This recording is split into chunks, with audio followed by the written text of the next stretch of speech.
தெய்வ சேக்கிழார் பெருந்தகை பெரிய புராணத்தில் எந்த ஒரு பெண்ணையும் தலையிலிருந்து கால் வரைக்கும் அப்படியே ஒவ்வொரு பகுதியாக ஒவ்வொரு உறுப்புகளாக விரித்து சொல்லவே இல்லை.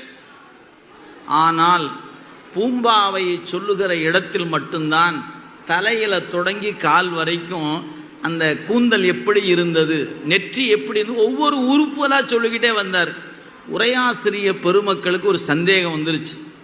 ஏயா சேக்கிழார் பெருமான் எந்த பெண்ணையும் இப்படி பார்த்து சொல்லலையே, இந்த பூம்பாவை மட்டும் ஏன் இப்படி மேலிருந்து கீழே வரைக்கும் இப்படி சொல்லலாமா அப்படிங்கும் பொழுது உரையாசிரியர்கள் எழுதுகிறார்கள், மற்ற படைப்புகள் எல்லாம் பிரமனுடைய படைப்பு, எனவே சொல்லல. இது சிவம் செய்த படைப்பு, எனவே அந்த பெண்ணை தலையிலிருந்து கால் வரைக்கும் அந்த அழகை சொல்லி இருக்கிறார். எனவே அருளால் சொன்னார்.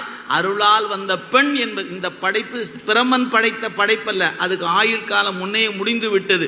இப்பொழுது ஞானசம்பந்த பெருமான் வழி சிவம் படைத்து கொடுத்ததுனால, சிவம் கொடுத்தது என்பதனால் சேக்கிழார் பெருந்தகை அந்த பெண்ணை முழுமையாக சொன்னார் என்று சிவக்கவி மணி என போற்றப்பெறுகிற CKS ஐயா அவர்கள் தன் உரை குறிப்பில் பதிவு செய்திருக்கிறார்கள் என்பதை நாம் பார்க்கிறோம். எனவே இது திருவருள் அப்படிங்கிற நோக்கத்தில் இந்த வரலாற்றை நமக்கு கொடுத்திருப்பதை நாம் பார்க்க முடிகிறது.